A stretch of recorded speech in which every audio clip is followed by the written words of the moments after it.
So, there we go. All right, so who are you, sir? Ignacy Trzewiczek, game designer from Poland. Okay, and like I was saying, I love you for Robinson, but I hate you for it at the same time. It's a very tough game at times. And I read your book, which was a great, funny book. A lot of insight on how Portal gets started. But for people who don't know, tell us, how did you start with Portal? Yeah, I was at college, and I was studying very boring subjects. And at some point, I decided that I want a change in my life, and I decided to a very risky move, and I dropped college and founded Portal Games. And at the beginning, it was a role-playing company. I was writing role-playing games and role-playing articles and that sort of stuff. And well, it wasn't bringing much money, but it was fun, and I was keep doing that, believing that sometime I will start earning money. And after many years, the company finally grew and grew, and finally now, after 15 years, I can say that my dream is true, and I'm living from games. Not role-playing games, but from tabletop games, yes. Okay. So what were some of the challenges, not only then, but now that you're growing rapidly? What are some of the challenges you're facing? Yeah, for us, the biggest challenge is the fact that we are a company that is publishing games in Poland and worldwide, and our customers know different games we publish. We have two different websites. I have to tweet for the English customers, and I have to use Facebook for the Polish customers. For the games we publish in Poland, I create different press releases, yes, and for the games we publish for English customers, I make different press releases. So I'm quite schizophrenic, you know. And at the beginning of the day in Poland, it's morning. I am working on the marketing and our plans for Poland, and then it's 2 p.m. in Poland. So United States are waking, and I'm starting tweeting because now it's time to contact with customers in United States. Yes. So at this time, the biggest challenge for us and the thing we need to improve is connecting these two markets. Yes, having the very good cooperation and communication with two different churches. Yes, because for example, in Poland we publish Among the Stars. In the United States, it is published by Stronghold Games. Yes, in Poland we are publishing Heroes of Normandy. In the United States, it's published by Yellow. So we have different targets, different markets, and I have to think about what communicate to US market, what to communicate for Polish market. Yes, so it's quite fun every day because I have to think about two different customers. Yes. Yeah. Yeah, we were discussing English, obviously, isn't your native language. How did you pick up on that? My brother speaks Spanish and he can speak it all right, but he has a hard time reading it. Yeah, is that the same case with you, or are you reverse? And yes, what was the question? My brother knows Spanish and he speaks it well, but he has a hard time reading it. And I know you were saying you have a hard time speaking it. Do you also have a hard time reading it, or are you? No, okay? I don't speak Spanish. No. I mean English, not Spanish. English. So, yeah, English. At some point I had to write a blog, and I had to start reading in English. Yes, and month after month I was becoming better and better and better. And now I'm visiting more conventions worldwide, and I have to improve my English. So, well, my English is not perfect, and I'm not satisfied with this, but I have to improve, and well, I hope that one day I will be much more fluent. Oh yeah, naturally. I mean, I've been speaking English for 30 some odd years, and I'm still not great at it, so I don't feel bad. Now tell us. Tell us a little bit about Imperial Settlers, your new upcoming game.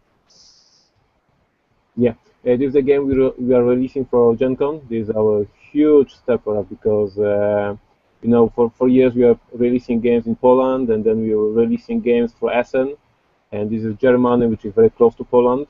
And this year we are releasing game in America, which, let's face it, this is a different continent. Yes, so scheduling everything and caring about shipping the games 2 months before the event, yes, and making the trip safe and flight tickets, etc., etc. So for us, it's a huge release. And the game Imperial Settlers is a card game in which players will command one of 4 factions: Romans, Japanese, Egyptians, and barbarians, and they will build their very own empire.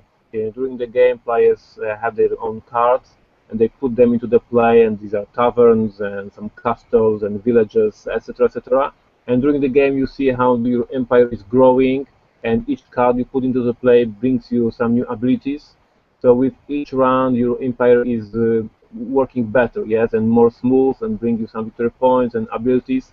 And when the game is finished, players will get their empires, and even if you lose or win, you are quite happy because in front of you there is a very cute empire with a castle, with the village, with the forest over there, and you see this very cute thing you built during the game. So it's a very nice experience. Yes, you see something is growing. Yeah, I am looking forward to it. Thank Now, you. do you think this would be more family friendly than say 51st State? Yeah, that's the basic idea. I mean, for the 51st state, we got very good feedback and few hours, etc. But it was all from the geeks, from the gamers who know games, like you. I see on your shelf many games. So you may play 51st state and understand all the rules, yes, etc. But it was very hard to present on the conventions for the average gamers, for the gamers who are interested in the games but are not geeks, yes. So I took 51st State and tried to cut off all the rules that make game difficult, yes, complicated, and make it much more family friendly. We also changed artwork for the much lighter, and well, we will see. I'm very excited about this release because I know that it's based on a very good engine from the 51st State, but it's easier, faster. It's much better for the average gamer who just want to sit and play and don't are not geeks. Yes. Okay. So, what is the game scene like in Poland? Like over here in America, it's changing where you got we call them casual gamers, and then there's the hardcore gamers. Is it the same over there in Poland, or is it more intermixed? Or In Poland, when I was at GenCon for the first time last year, I saw that in America there's a lot of role-playing gamers. In Poland, there's much less of them, and I saw there's a lot of people. We know the term Ameritrash, yes. So the people who like something like role-playing games, but on tabletop games, yes. So killing monsters, flying like Descent, yes, and all the Zombicide and all the games that uses miniatures, yes. In Poland, the market is much more like in Germany. I mean, much more family-oriented. We run a lot of conventions that aim for the families. When there is no tickets, the entrance is free, and these conventions are run by volunteers who present the games. So average family can enter the event, play Carcassonne, play Settlers of Catan, add such titles, and learn about games. In the past 4 or 5 years, in every major city in Poland, there were some events like this with the free entrance and lots of very simple games, and it works. I mean, it helps build the market, and for the past few years, we see the market in Poland is growing very quickly, but it has no this back experience from role-playing games or from geeks. They are just brand new people, just average people from the street who just came to the event, played Carcassonne and said, "Wow, it's cool." But they never played Talisman, they never played, Warhammer role-playing game or D&D. These are absolutely new people to the market, and this is quite different from the United States, as I saw at GenCon, yes, because I'm not living in the States, so I don't know everything about this new market, yes. okay, okay, makes sense. Now you said you went to GenCon last year. They say Germany, Essen's the hugest game fair in the world, and people are saying that GenCon is catching up to that. I don't really believe that, but what do you think of? Do you think GenCon, I'm sorry. GenCon was amazing experience for me, and it's quite different from Essen because to the Essen I was going for the few years, for the GenCon I was for the first time, and Essen is just a big, huge exhibitor hall. Yes, so there are 4 or 5 big halls, and everybody sells games and run demo of games. Yes, But GenCon has this huge advantage, and it was mind-blowing for me, that you have an amazing number of events, amazing number of role-playing game sessions all around, some auctions. I was just going through the this exhibitors halls is like Essen. But apart of this, there's a lot going on at GenCon, and such things I saw never on the conventions in Europe.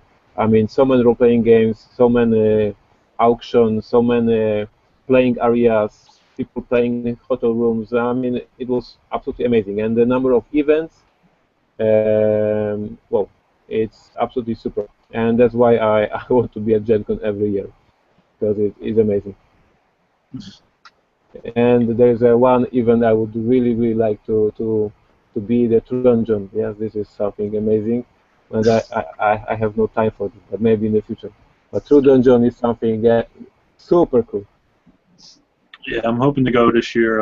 Something came up recently. I don't know if I'm going to make it. We'll see next week. But if I do, I'll be more than happy to meet you and a few other people there. I'm waiting to meet. So is that, to me, that's what gaming is. It's all about meeting people, and it's not usually about the game. It's usually about meeting people and all that. That's gaming. Yes, I agree.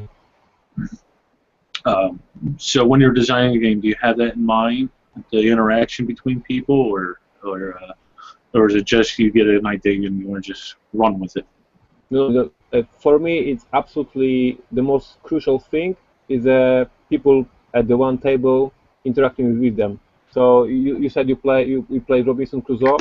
So when I was sitting at the very beginning of the design, no rules yet, nothing yet. But the most important for me was there will be people and they will try to survive. Yes, and that's how the rules are going to be created. So most important, they need to talk. They need to have different threats all around, and they have to be one team trying to survive. From the very beginning, there was no idea to put a traitor in the rules, because experience I wanted to create was people in a very deep shit trying to survive, yes? And there's no space for a traitor there, yes? They just want to beat the game. And so when I start to design a game, it's all about the experience of players. Yeah, I was kind of reading that in the book, especially when we were saying how the prototype of 51st State came along, where you just took cards and painted colors on both ends and then took it to a playtesting thing. And people ask you to play the game by themselves without you, even though there was no rules or anything. I found that kind of interesting.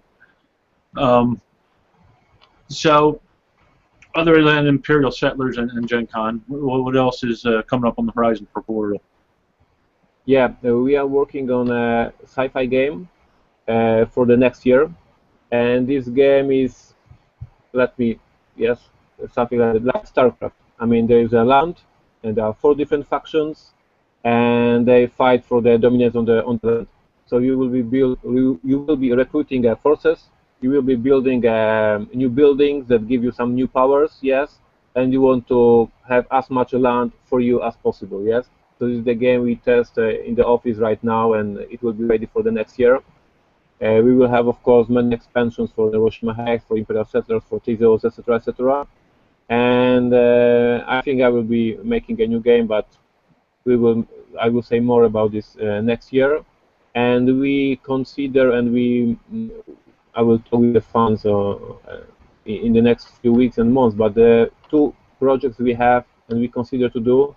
One is a 51st State Master Set. I mean, the box that will contain 51st State, the base game, and the New Era and the Winters, 2 expansions. Because these 2 expansions are out of print, and we are considering just making a one big box. So everybody just buys one box and don't need to buy a few expansions, yes? So it's one thing I'm considering. I'm talking with fans on the Twitter and etc. And we are considering this. And the other thing we are considering for the next year is a new edition of Stronghold. The Stronghold is my old game from 2009, I believe, and it's also out of print. And for the past few years, I created some new ideas for the game. So perhaps it's a good time to not only reprint the game, but put a new edition, the new actions, new buildings, etc., etc. So there are 2 projects I'm considering for the new year. Okay, yeah. Yeah, Stronghold is actually one I was looking to pick up for a while now, but like you said, Yeah, it's out of print. Yeah. very tough to find. I heard a lot of good things about it from the Secret Cabals guys. Oh, I just had a question that escaped me. What was it? Oh, in the book, you said you hate games after you're done with them. You absolutely hate them. um, are you starting to love them again, like Robinson and 51st and all them?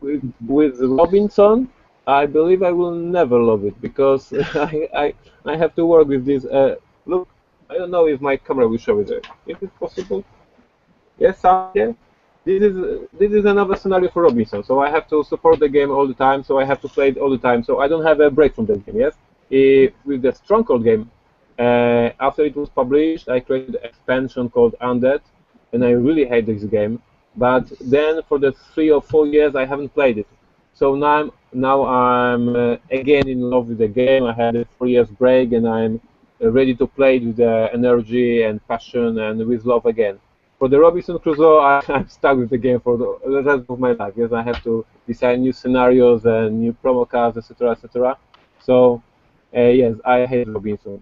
But this is strange because on one hand, I understand this game is good and I know people like it and I know people have fun. But for me, it's every week. Yes, I have to play it again and again and again and test new stuff. Yes, so for me, I hate it. But well, it's good, yes, because the game has a success. So for me, it's very good. But playing it once again, I don't like it. Yeah, I could see that. But there is something interesting because when I run a demo games for Robinson Crusoe at conventions, yes. So I don't play, but I watch people playing and I just help them, yes. Yeah. It's very refreshing for me. I mean, this is the moment when I see people actually having fun with the game. I see they're smiling and they're trying to survive, and they always die because at convention is your first game, so you will die for sure. But I see people have fun, so this is something that gives me new energy. Yeah? So this is very good to see actual people playing the game and having fun, and it's okay. It's a good game. I see people have fun. Yeah? So this is very important. Yeah. Like I said, mainly I game for the player interaction, but another reason I love gaming is that aha moment when you're looking, you're playing a game and something clicks and you finally get it. Yeah. It took a while for Robinson, but I know. So I don't want to keep you too long, like I said. What booth will you be at GenCon there? I know you drew a diagram on your recent report, the weekly report, but Yes. We are next to the Meeples magazine booth. It's 664. It's a very small booth, but there will be me, there will be my wife Mary, there will be one of the guys from the Portal Games. He's called Rafael, and we will have a bunch of friends. So I invite you not only to meet me and not only to test the Imperial Settlers, but I have people from Cardboard Jungle podcast who told us that they will come by and hang out with us, and there will be Rodney Smith from Watch It Play It coming to us and helping us too. So it will be, I believe, the fun spot to be there, yes, and to chat with us about games and have some fun. So it's not only about the release of Imperial Settlers, but for me it's a possibility to once a year meet all people from United States who play my games, yes, who want to share some thoughts and talk about my plans, etc., etc. So basically, I see that not only as a place to sell games and present presenters, but as a place to meet all of you, yes? To meet people who I can see only once a year, yes? Yeah. So people just drop by to say hello, sign something, and just chat with me. It will be very cool. Now I know you're not going to have a lot of time at Gen Con, like you said, but what games are you excited to see there in your little time you have? I'm extremely eager to bring home Doomtown, the Reload. I have it. Let me show you something. This is on my shelf on my desk. This is a very old Doomtown box because I'm a hardcore fan of Doomtown game from the past years, and now it's the time that AEG is releasing new edition. So I am extremely excited about this game. I will bring it home for sure. I'm also very excited about new games from Seiji Kanai, the creator of Love Letter. because I love retro is something. Wow, 16 cars in the game. Yes, this is amazing. So every new game from Seiji Kanai is must buy for me. I'm also very excited about the Z-Man games called Battle at Cascade. Yes, Campbell's Cascade. Yes, something like that. Because it's like video games. Yes, from 80s. So it sounds very promising. You know, basically, I'm a gamer. I'm a geek. I have a like you shelf of full of games, and me at GenCon means spending lots of money. So perhaps it's good that I will have to work on my booth, and I will not have much time to spend all money I have. Because if I go there, I will buy everything. I'm a big fan of games. That's such a good thing you don't have a lot of time, eh? Yeah, that's right. Now, like I was saying, reading in the book, one of your biggest players, gamers, is your wife. Same thing with me. Was a game ever cause problems with you and your wife? We've had issues with a couple games. Yes, yeah, we had some arguments. I mean, in our life history, there are some problems after finishing a game that we get very frustrated and frenzy.